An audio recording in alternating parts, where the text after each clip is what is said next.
Hello and welcome back again to J Talks Relationship Show. All right, we are live and running all the way here with y'all today. Me and Lady K. What's up? Hello. We're gonna do this thing. We're gonna do this thing. All right. Let's do it. And we do it this really hot topic. You want to tell them what the topic is? No, Jay, you get the honors today. I get the honors. Okay. Yes, sir. Okay. Well, the topic today is, what does it take to be a good lover? You ain't got to be a great lover. just a good lover. You know, I think some people want to be a great lover. That sounds like a lot of work. What, to be a good lover or a great lover? A great lover. Could be. Yeah, could be. Because to be a good lover shouldn't take all that work. Sometimes you can work too hard at something and mess it up. Yep, you can. Yep, that is absolutely right. There. The call-in number is 931-220-7063. It's on your window screen, okay? 931-220-7063. All right, we want to hear some of your views and what you have to say as to what it takes to be a good lover. Now, remember, this is a public channel, so you know, choose your words carefully. All right, please. We don't want to have to turn the bleeper on. Right? Some information could be too much information. Little too much exposure. Oh, too much exposure. Yeah. Or too graphic. All right. So we're doing this. Go ahead. Now, I was just gonna say, we're doing this thing for the second time. Yeah. Oh yeah, it was really hot the first time we did it. Well, what do you think from the male perspective make a female a good lover? Would make a female. Because I know you wrote a book. Oh yeah. Oh yes, Jay wrote a book related to this very topic. And he has spoken on it extensively, and written on it extensively in different forms. So my first question is for Jay. What attributes do you think make a woman a good lover? We're gonna flip that around. Is that because most of the time it seems like folk on this show are like hitting in? Is that what's going on? Yes. Oh. Yes. Now, why is it that we gotta give the comment on a good level when it comes to the women? Now, you know, I got some things to say about the women now, okay? All right. Be careful what you ask for. Anyway. Inquiring minds want to know. And as Lady K was saying, yes, I do have a book. It's book number 2. And the plans were a little plug right there. I'll put a little advertising in. The first, you want to get married, which deals with, is actually 2 books in one. It's the same about the second book. And I'm going to answer your question. The same about the book, since you just gave me a good opportunity, is that is that the book one is that it's about relationships and the games and self-awareness and a whole lot of things in a different way than I believe that anybody else has ever brought it to the table, because it's actually two books in one, because you'll get a whole lot of dealing with real estate use comparison, and it's just basically saying the same focus and the same type of thought process that you would use in real estate really can effectively work well for you going into relationships. All right. And this second book, so you want to be a real sports player, so you want to be a real lover. Okay, I'll elaborate on that toward the end of the show, what that book's about, because I might give away some things. Anyway, as for your question, dealing with women, what would make from the male perspective, dealing with the woman, what would make a woman a good lover in the relationship? Because it is a relationship, all right? Right. That's right. Yes. There are several things, and I guess the thing we have to define is lover. I believe that's what we have to define what is a lover, before we can really understand or really go into this thing in any kind of breakdown as to even the female side, male side, the couple side, or whatever. Like Sister Soldier would say, flip it, dip it.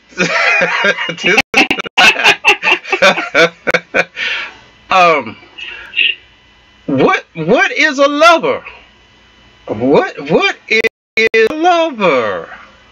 A lot of people get that word so twisted because they only look at it from a physical standpoint. A lover is more than just a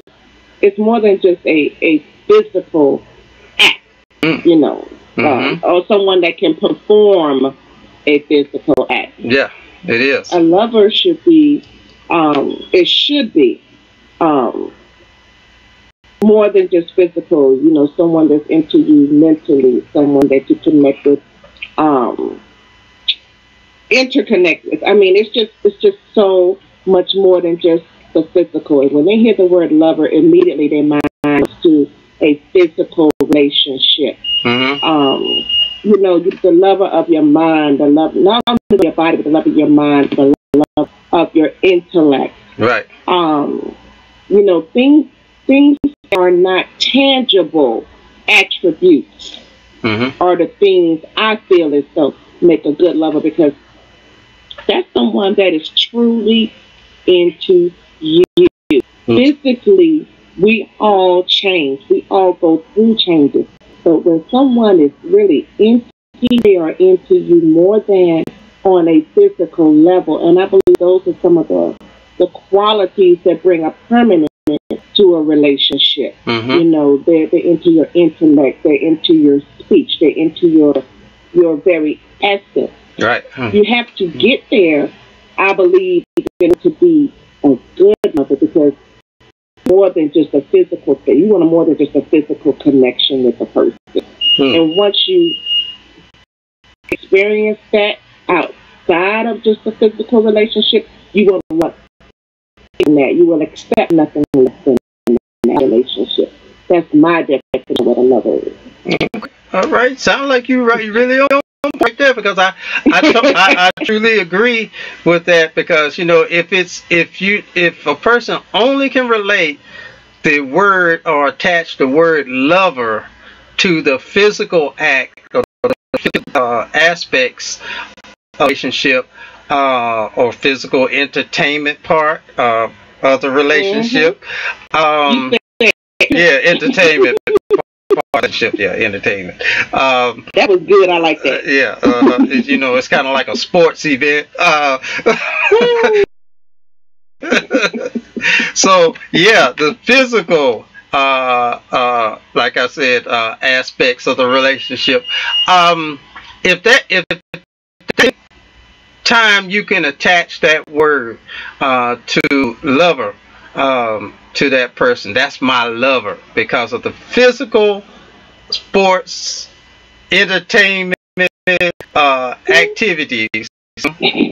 Yeah, they can get very physical sometimes. Yeah, a marathon. Yeah, marathon. Yeah, let's do battle.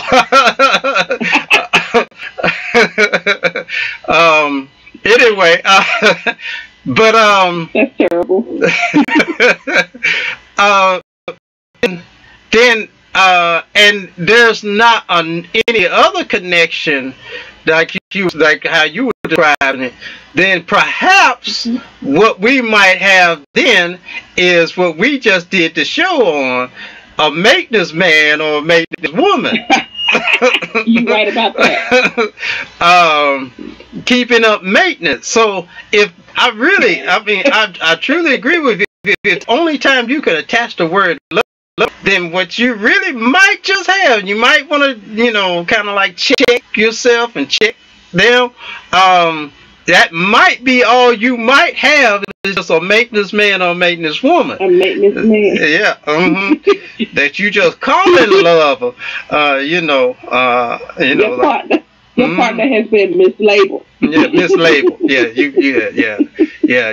Your partner, your mate has been mislabeled. Okay. Mislabeled. Yeah. Wow. All right, because it seems like there's no emotional, and people get emotional connections mixed up when they're having sex.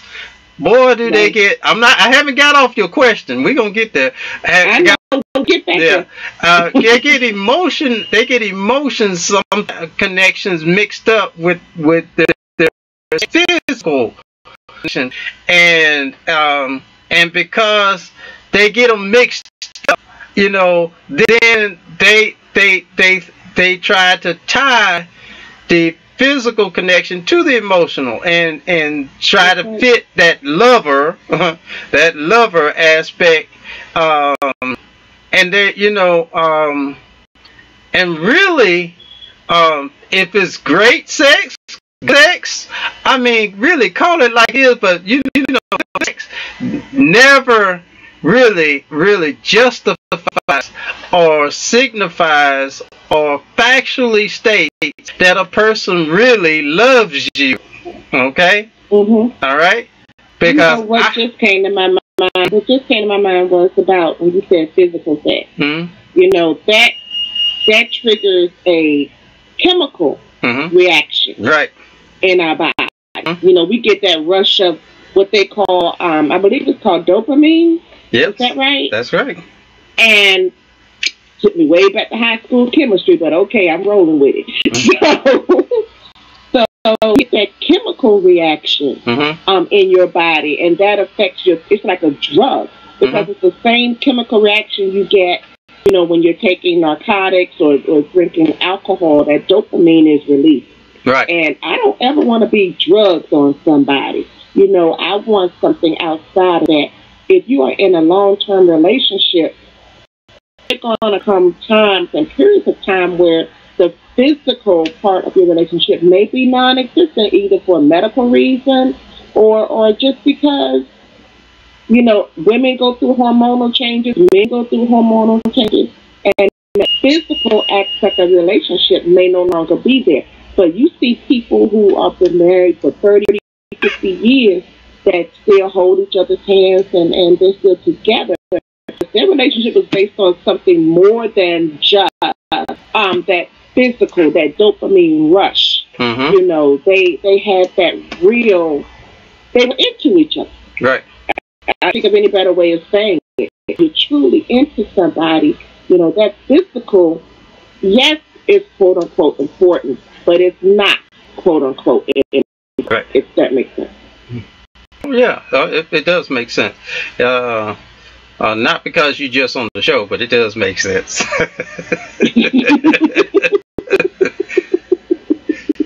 We just be talking what we be talking about.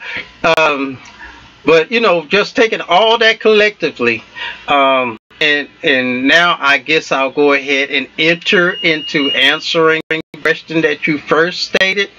Yeah, 20 minutes ago. Yeah. Well,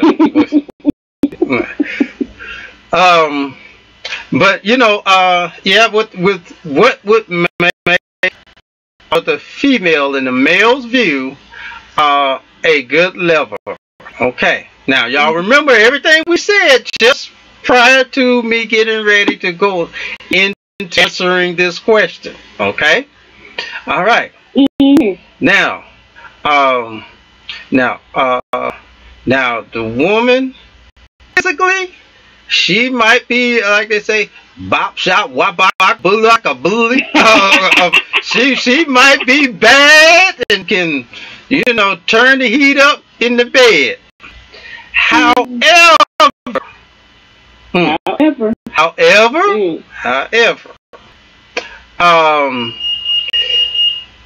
if that's about the best and only time you have that man captured, and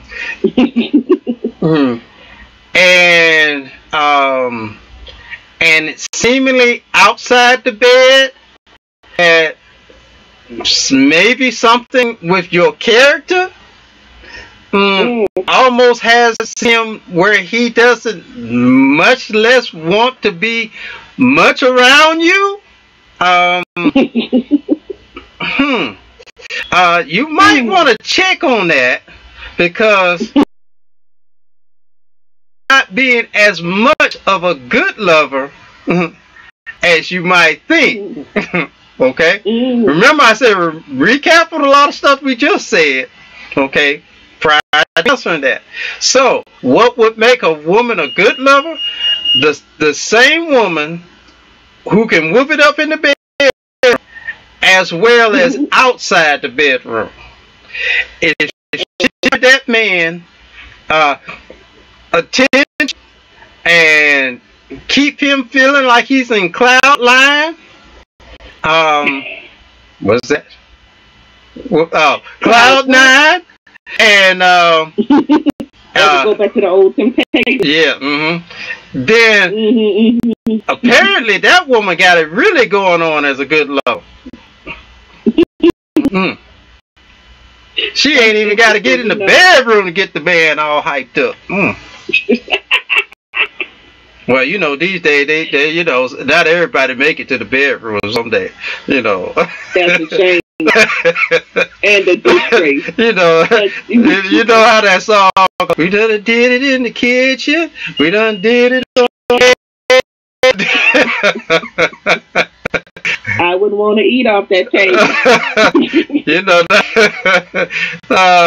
So these days it's creative. It's very creative. You know what's crazy is that my he tells me, he said, I love you.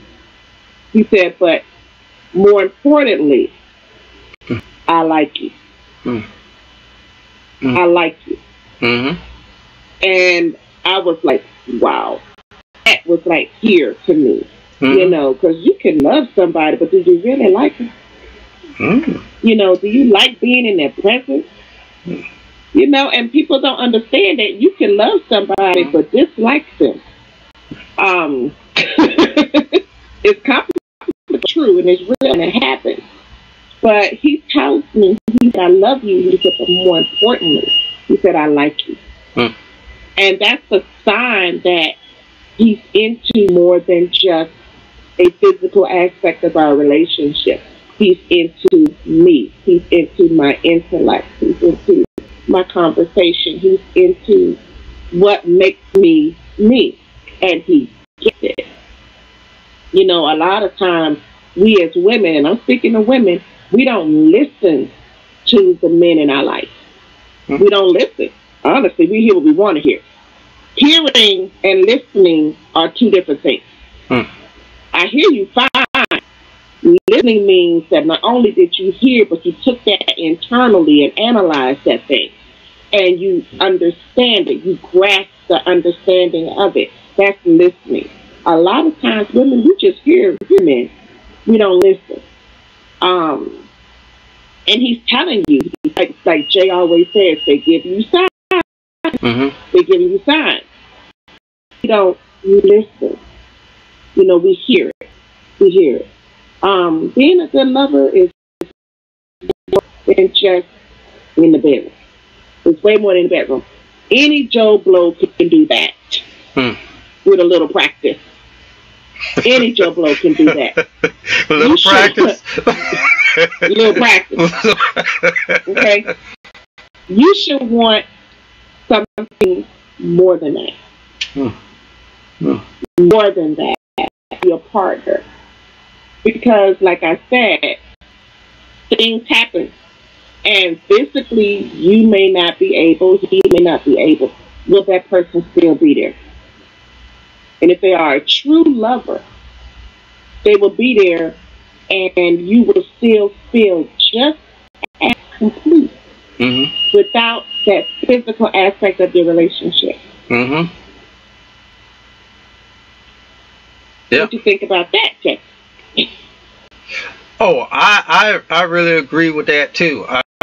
Because here's some situations. You take some military guys who have gone off to war and come back, disabled, lost limbs, and may have some. There have been some that have lost the ability to fulfill physical sex. And here's the one thing: when a person's really that emotional, I mean, outside the box, emotional lover, they always try to find a way to make the person happy. Okay, and that's a key thing. Whether it's in their ability to, or how they find a way, they'll find a way. Now don't somebody that's I got to remember, we got creative minds out there, so I got to make sure I put a closure on this before somebody runs around and starts saying, well, that means they're gonna go find somebody else to please them if they can't. No, I ain't just what I'm saying. I'm not saying it like that, because there's got to be two lovers. All right, there's got to be two lovers in the picture. Okay, if just one is loving and the other one is not, it's gonna be kind of an ugly picture. It's still gonna be an ugly picture. All right, and it's gonna be a selfish picture, because a lot of times we be looking for somebody else to be the lover to us, but the question is, how can we to them? And that's sometimes even physically.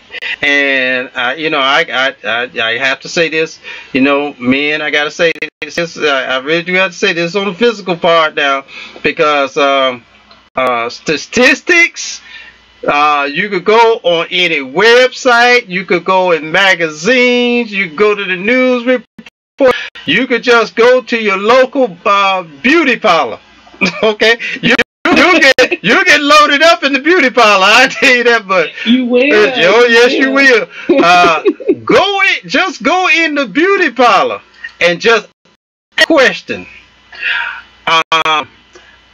What would be the possible percentage of most women not being fulfilled physically, sexually by men?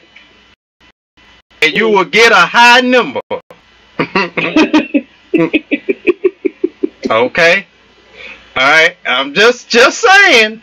I'm just saying that's what many women are reporting. Okay. Something is lacking.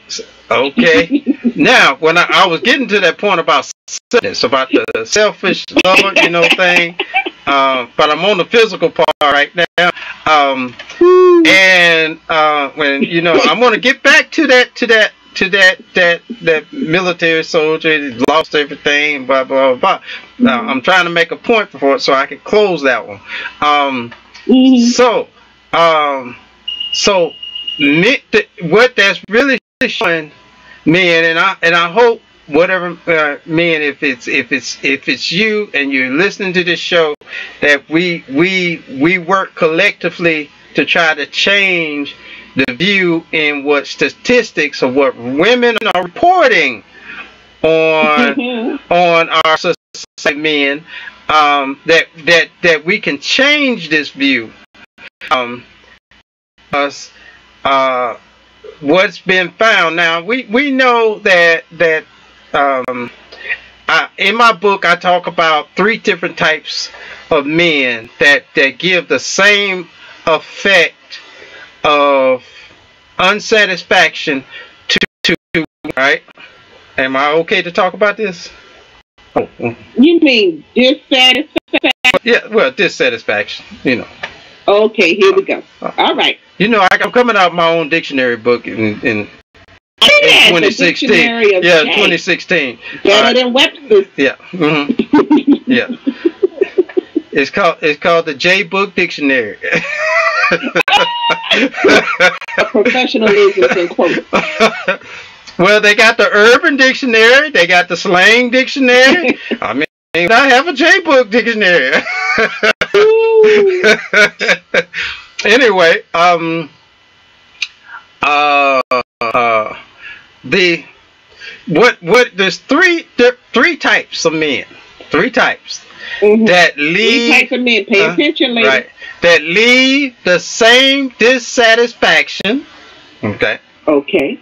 Unsatisfaction.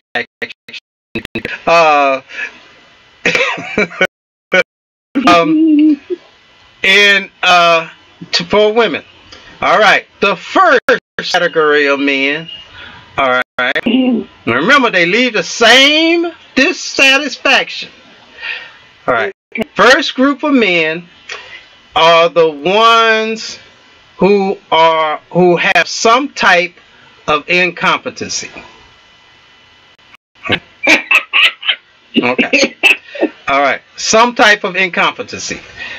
That could be a couple of different things. Come with it. They could be what's called they could be physically length challenged. Okay, I'm gonna say it like that. Okay. Physically in length challenged. I think people already know the nickname for that. Okay, has something to do with something that's on your hand. All right.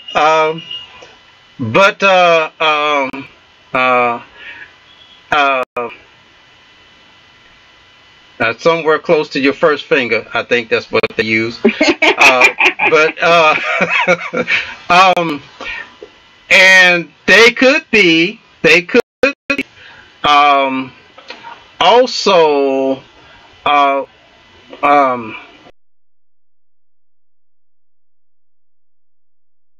or okay. All right. And a little quick drop. Well, sometimes sometimes they get the head in the store. The gun just goes off fast. Flag on the play. Flag on the play. Flag on the play.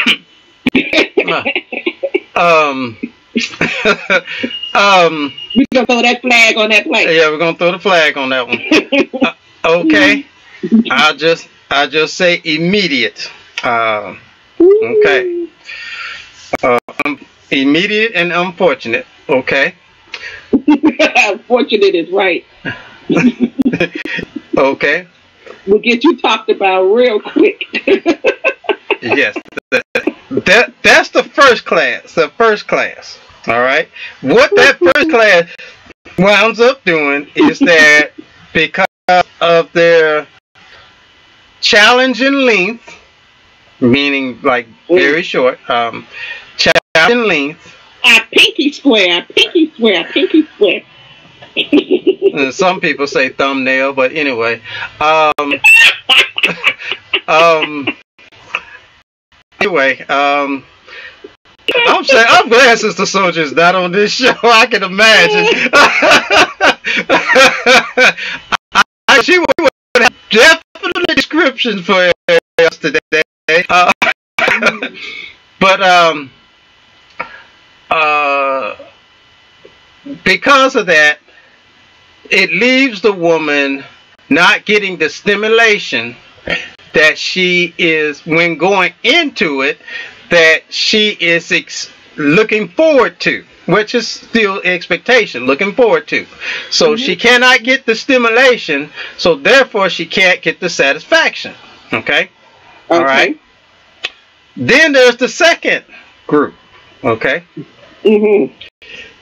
These are the selfish, I'ma get mine, and I don't care if you don't get yours, but I'ma get them, okay? Alright? Who are not incompetent, but and not quickie, or well, quickie swear. But what they do, they're so concentrated on themselves getting to their satisfaction that whatever, most of the time they'll get to their satisfaction pretty, because that's not that they don't have the ability, okay, to satisfy the woman, but because they're so concentrated on them. And as the phrase really goes, it's not a curse word, folks. Some folks just it could be used as improper. So this is a proper fitting. You know, damn if you do, damn if you don't get yours. As they say, okay. I'ma get mine, and that's all they really want. So this second group leaves the woman still hanging and unsatisfied, because men, it takes really for the majority. There are a few exceptions, but the majority of women takes more than just sticking a pencil in a pencil sharpener. How do you like that one? I like that one. Okay. Get your pencil sharpened. Yep. Turn the handle round and round. Okay. It takes a little bit more than just sticking your pencil in this pencil sharpener. All right. Walk in this thing. Walk it, Jay. Right. Y'all might want to read my book, all right? Because I'm in a little bit in a hot seat right now. Now, that's the second group of men, the selfish type. All right. Okay.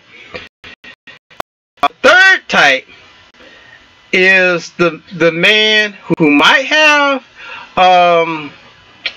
a tool belt to work with, and but don't know nothing about how to do tools. He's loaded with his tool belt, but don't know nothing about how to use the tools. He got a loaded gun and no license. No, he ain't got no bullets in it. The gun ain't good. All right. He got a loaded tool belt, don't know anything about what to do with the tools.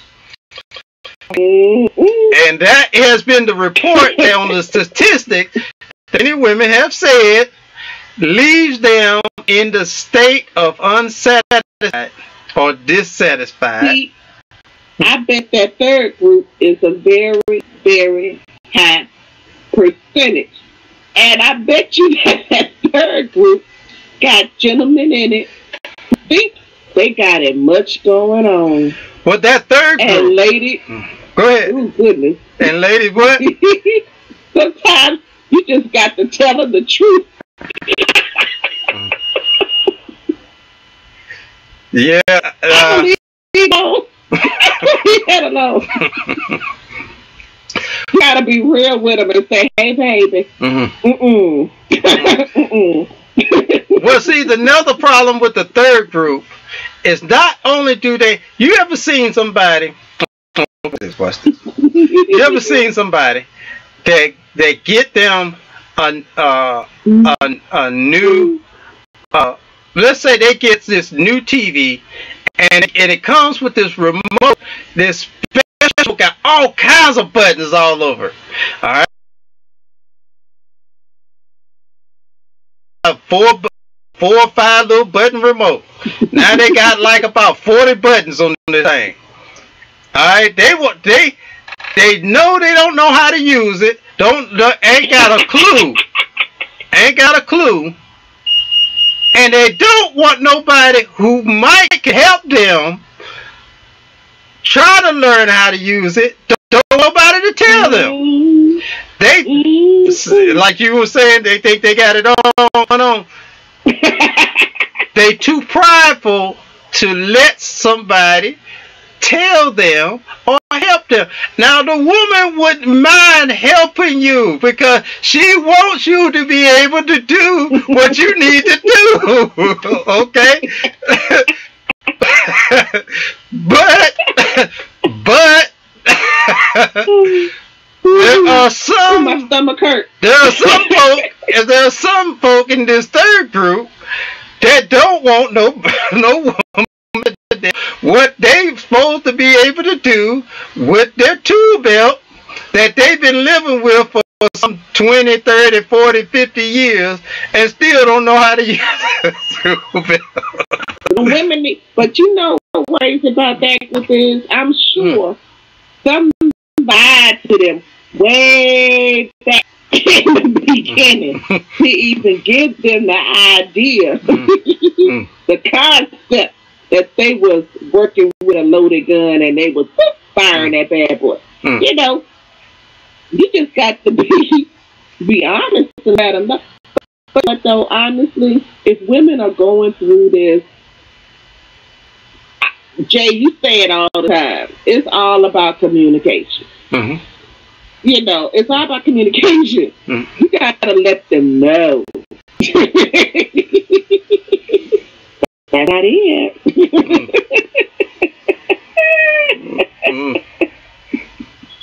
Okay. You know, I'm sure that Sister Soach would be like, she's too old to be training somebody on stage in her life. But in all honesty, you know, sometimes a little going back to school is important. You think about it. All this new technology that we have, you know, about the remote control to the TV analogy, okay? Well, I'm sure the person like me that's technologically challenged at times, you know, needs an equipment. Why can't that woman be his equipment manual? Why would... Answer this for me. Why do you think that these men have such a hard time, other than pride, accepting the fact that they need a little help? Okay, now they need a little guidance. Okay, this is where I'm going to kind of expound a little bit on my book, giving out a little taste of some what this second book. So you want to be a real sports player, so you want to be a real this, which is also kind of like two books in one, but not so much in detail on the two sides as it is with the first book. You have to think of the analogy of a sports player. To be a good sports player, no matter if it's football, soccer, baseball. I mean, when you look at the pros, they didn't get to be in the pros. Just, you know, there's a lot of good but I mean, think of how many high schools there are over the country.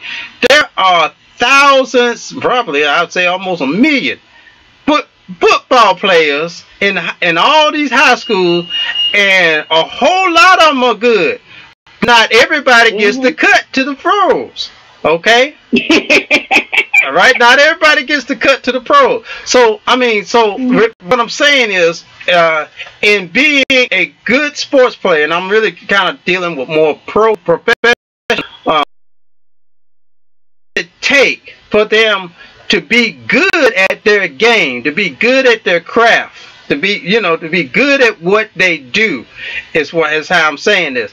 I mean, they have to practice. You said something about that earlier, Lady K. They have to practice. They have to study. I mean, really, studying does help. That's called paying attention. All right. You need to know the facts and all the assets of the game of the. All right, to be good, you just don't go pick up a football and just walk out on the field and just say, all right, let's play. You haven't studied the other team. You don't know how they react. You don't know how with the type of play they may make. I mean, come on, y'all hear how I'm saying this? You don't have no idea how to play. Not only against, but with the team. That's right. All right? Your own team. You don't know your partners. You don't know how and just because you got a man on the left don't mean that they're going to play the same as the man on the right. So, so you have to study the game. You have to study the game. All right, and there are some of us, including ladies, all right, who who go in, and we have this special one or two moves that's the only one or two moves that we think is the only thing that's needed to make the game exciting, okay? But that don't work. To expand their repertoire. That doesn't work on everybody. Just like any sports, only one or two plays is not going to be successful.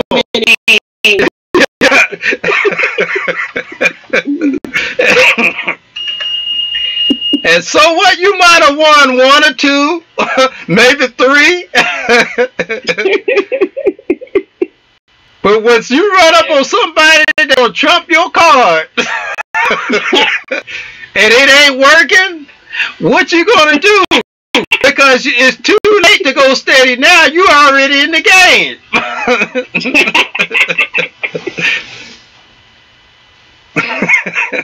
Wow, I like that. And so now that you see when you there's a thing called being prepared. It is true. We also be prepared for sex, but there are really many people who are not prepared when they go into sex. They think all they gotta do is pick up a bat and a baseball and let's throw a ball and let's sling the bat. Okay? Okay. I'm wrong for that. She got two moves. Hey, the guy, I think he got two moves too. But you know what's crazy? It's like, you should have that open and honest conversation with your partner. If you're not being satisfied, and sometimes it's hard to approach, men. Because, like Jay said, they fall in, and it's true, everything he said is true. They fall into these categories. We all women, if you live you will experience or hear of experiences similar to every type of category Jay just mentioned. The thing is, though, is that if you aren't being physically satisfied in your relationship, then you should be able to go to your partner, you know, and you don't have to be direct about it, because the direct approach does not always work with men. Period. Jay. Mm-hmm. It doesn't. Mm-hmm. It doesn't. They're not going to listen. Right. But as a woman, there are ways to sweeten that, you know, soften it. Right. You know, to I hate to use the word train him, but to guide him into being the type of physical lover, because it's not just a lover, a physical lover that you desire to have. Mm-hmm. And not every man is, I hate to use the word trained, but not every man is coachable. That's good work. That's a good word, because I'm getting ready to go into that in just a minute. Yeah, not every man is coachable. Mm-hmm. You know, and then you have to make the decision, you live with this. Or is that, but then again, if that's the only thing you find attractive or stimulating about this person, then maybe seriously that's not the person for you to begin with. Maybe why you're not making that connection. You know what I'm saying? Right. Right. And maybe for a better word than to say teachable or trainable is reachable, because that's one of the words. That's one of the words I use in the analogy in the book, because you have the coach, and the coach's job is to help and assist all the players that's involved, whether it's one or many, all the players that's involved, how to make a better game or produce a better game for the benefit of the team, because you know the application. So you know, so some folk, yes, you can be direct too, but you have to know the player in the game. Some you can't. Right. Some, to be able to get them to reach them, you have to come at it a different way. So it's important for a coach to be able to reach the player and get them to understand that everybody on the team cannot be reached the same way. So in this, what I'm saying is that, well, you might have been very direct with one guy or one woman, all right? But this other person, whether guy or female, you might it more than trying to reach. You might actually have them take offense against you, okay? And actually put a roadblock and shut down, rather than to try to get them to work for the team, which is the two of you, all right? And for the benefit of the team, you're actually making them work away from the team. And right. And so being able to reach your partner is very, very important, and having that tact. The only way you're going to get that is by paying attention and knowing who your partner is. Okay, and that's going to be from that emotional, you know, where that's really going to begin. Is when you in the act or in the bed or whatever. It's out that part, because that's where you're going to really do that building, and it's before the game. Remember, coach's effect is before the game. He can't go in the game coaching, because now the team is already doing the acts. It's too late to be coaching. Okay. Hard to coach when you play in the game. You know, you're supposed to be coaching through the plays that you've already practiced. Yeah. There you go. That's what you're supposed to be doing. Supposed to be doing. Not making up new plays in the process. Mm-hmm. Now, every now and then, football coach, some in other games, in other sports games, they do every now and then. It's not often. The coach will come up with something special, like you were just saying, something special. Hey, call the quarterback in. Well, hey, this is what I want y'all to do. I've been watching, paying attention to who we're playing with, and I noticed something that they're doing that we can do that can help the team. So now you might notice something that's going on that you hadn't noticed at first. Okay, something might be, and so now comes in for this special play. Okay, that could work for the team to give you the win. But you know what though? It makes the game so much more exciting. You know, that made, you know, Jay knows that I love football. And yes, some women love football. And last season, that made me think about that trick play that Seattle did. Yeah. And I was like, woo, where did that play come from? So it was very exciting. Made me think about that particular game in the playoffs in Seattle, the Seahawks. So I was like, okay, cool, I got it. Is there any other men watching who are football fans? Y'all think about that.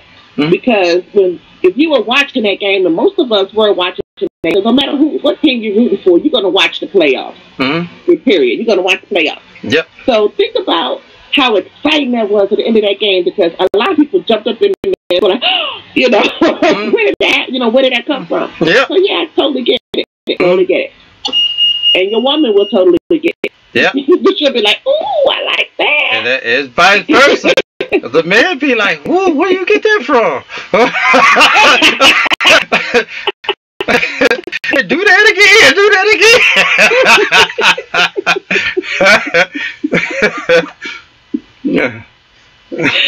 Terrible. Terrible. Oh my goodness. But it's so true that everything that Jay has said, it is so true. So what makes a good lover? And one of the things that I hear him saying is that you have to listen, and your partner has to be reachable. I really like that. If you don't take anything out from this today, how to be a good lover is to listen and, have a partner that's reachable. It'll help you on the physical aspect of the relationship as well as the emotional side. It'll help you on the tangible side of the relationship as well as the intangible side. So thank you, Jay. Yeah, it will. It will. And I guess that's we're coming to the close of this session. Just plug it in. I'm gonna give y'all another one of the chapters. I kind of touched on a couple of things. You all be looking for the book. Okay, we're gonna let y'all know on the show the exact date. The first book will be coming out on August 21st. Okay, that's Jay's birthday. Yeah. It's Jay's birthday. Possibly both books might be coming out on August 21st, but definitely the first book. And you all be looking forward to for several of our city stops that we'll be making here soon on our relationship workshops and seminars. Okay. So we got a lights coming up. FM, woo-hoo. All right. Yeah. But out of the second book, so you want to be a real sports, want to be a real lover. Chapter 8 in that book. I'm sorry, chapter 6 in that book. Chapter 6. And you know, when I have done before my lovely class came along that I love so much, and it was just me by myself, the relationship workshops. Well, I had other people on the panel, but in the past years, when it wasn't all the time, I would get into the lover and the sex part. When I did allow that to come in and talked about it, I talked about that this particular chapter called the 8-hour orgasm. And you know, soon as I got started, I would see these hands go up. You know, everybody putting up their hands, you know, questions. And before I even get started, and folks would be like, how's somebody gonna do it for 8 hours? I ain't gonna do it for no 8 hours. That's what women and men saying. Shoot, they better go somewhere. Man, they gotta be on something, be doing it for 8 hours. That was the first thought that came into their mind. And when the 8-hour orgasm, folks, and I already know anybody listening to this show, or watching the show, the first thing that came to your mind was a sexual climax. Okay? All right? When I said that. All right, let's go back and find out what orgasm is defined as. Okay? All right? It is also defined as a sexual climax. It does define, but here's what it really is defined at that makes sexual climax fit in the category. Here's the actual description, okay? The primary description. It is a spontaneous outburst of an emotion that derives from a stimulation of some sort. Okay? A spontaneous explosion of emotions. All right? Because when you get a sexual climax, there you do get some emotion, like you said, that chemical. That dopamine comes out. All right. Now, but the real definition, it's just the same way when I was talking about when I asked some people to define what is the prostitution. And the first thing everybody would say, well, you know, that's somebody go sell themselves on the street, or, you know, sell themselves for sex for a change of money. That is not the definition. That's an act of prostitution. Right. Okay? Act of. So sexual climax is act of an orgasm. Okay? Y'all hear what I'm saying? Because prostitution is defined as someone lowers themselves for the exchange of something, themselves in status for the exchange of something that they find valuable to exchange and lower themselves to. Okay? Right. All right. Which, you know, church folk, we call that all right. Because God made us better than that and all that. Okay, we're not gonna get into religion, but I just kind of want to kind of air on it. Okay. Or you can prostitute yourself in business. Oh yeah, you can prostitute yourself in business. Yeah, there's all kinds of ways you can prostitute. Anything that you find valuable enough to lower your status for. All right. Right. All right. Don't have to be money on it. It don't have to be sex to do that. It's what, you know. All right. So anyway, let's talk about this 8 hours of orgasm. The 8-hour orgasm that just lasts 8 hours. Okay. All right. A good 8-hour orgasm starts off, and many people. Mostly women, guys. This is a good thing. Y'all should take this in, because y'all hear this a lot in the statistics, run the reports from women that many men do not know how to hold a conversation. Okay, And for many women, I mean, you know, more than just saying, "Oh, you got a nice butt," you know, I'm just saying, I'm just saying, they already know they got a nice butt. I don't know how many times they probably been told that. But anyway, most women, here's what statistics say: most women are really stimulated by a guy or male or another person, but use male at this time, who can hold a good, reasonable, and logical conversation.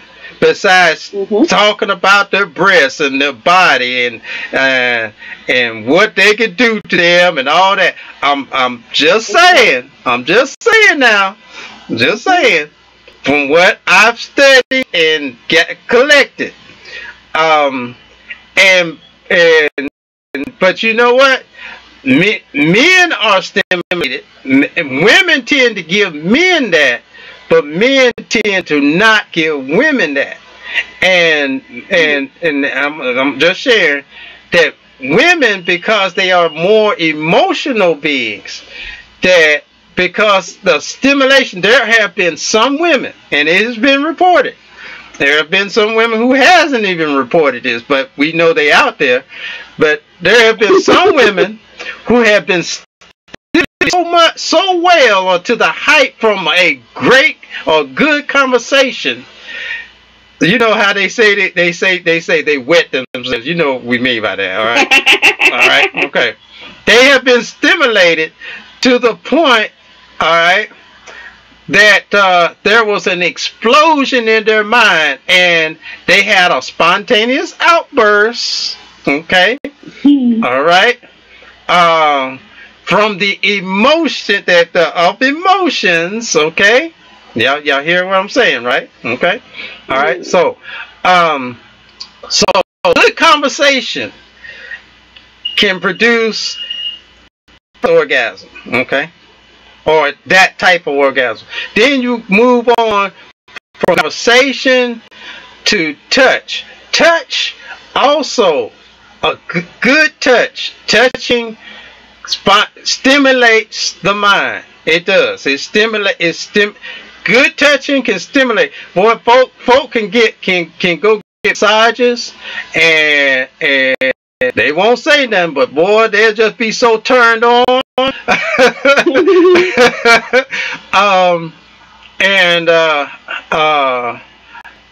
I kind of know that because I used to be a physical therapist. But anyway, that's too much information. I think I'm gonna shut up. But yeah, touch is another form of communication, and depending on the type of touch, you have soft touch and you have more advanced and aggressive touching, or erroneous touch. Okay, and that produces stimulation, and for some people, it can produce a stimulation to heights that causes a spontaneous burst of emotions. Okay, okay, all right. So, another type of orgasm. Okay, and just imagine going through a stage for 8 hours in this pattern. Now we have the conversation.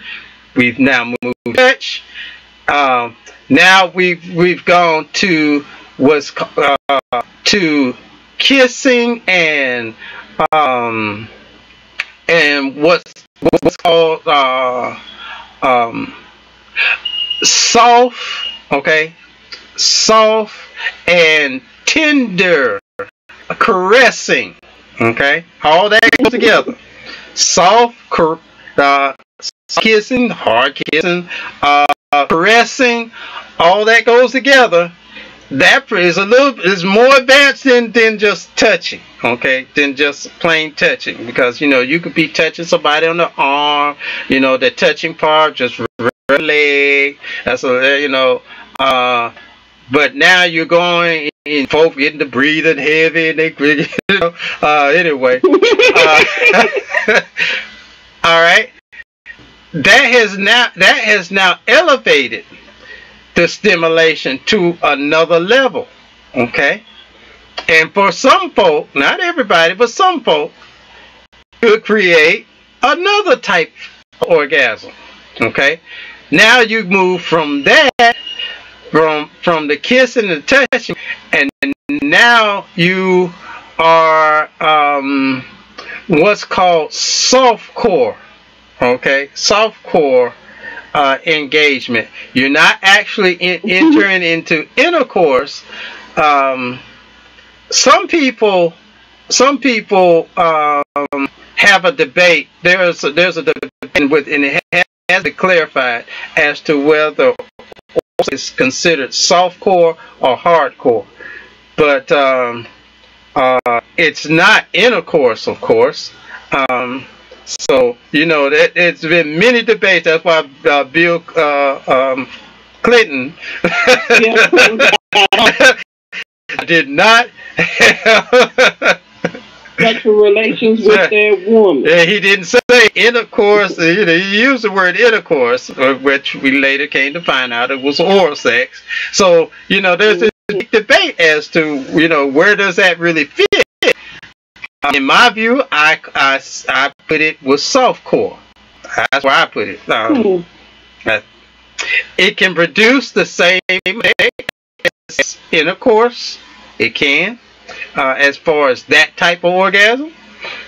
All right. So I guess that's where it becomes confusing when it produces the same effect, same orgasm that intercourse can produce. So there you go. You got soft core, then you got hardcore orgasms. Okay. So just think, you have a whole day. You fight for 8 hours. Good conversation. Then you got touching going on. You got kissing going on. Then you can't wait to get to. Then you go into soft core. Then you finish it all up. Okay. I rest my case on 8 hours. 8 hours. 8 hours. Yep. 8 hours. 8 hours. There you go. You done put in a whole day. Like a job. He said I put in a whole day. Yeah, a whole day. Wow. And at the end, I got paid.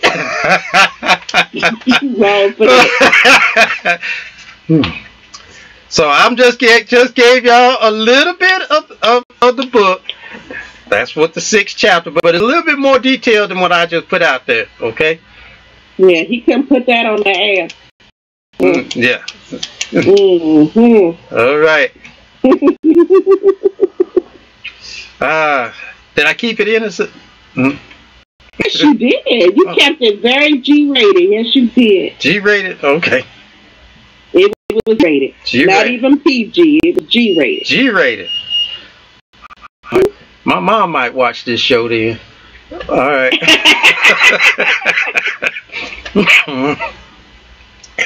All right, folks. Well, I guess you got anything else to say on any input? No, sir. I done put it all on the table. You done put it on the table. I'm looking forward to August 21st when that book drops. All right. Yeah. All right. All right, folks. Y'all stay tuned. I placed on. But y'all gotta stay tuned for this, because we not going. Got a cruise giveaway we're gonna give. I'm not gonna tell. They ain't gonna tell. Sister Soldier ain't gonna tell. Rick ain't gonna tell. Ain't nobody gonna tell. You just gotta stay tuned in and keep up and follow us. And that chance is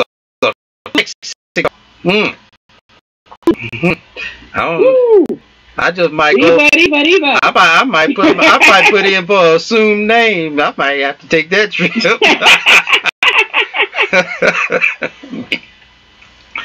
All right. So y'all gotta stay tuned in. All right. Because we don't know. It just might just be a surprise giveaway. What do they call it? Unshared, uninformed surprise giveaway.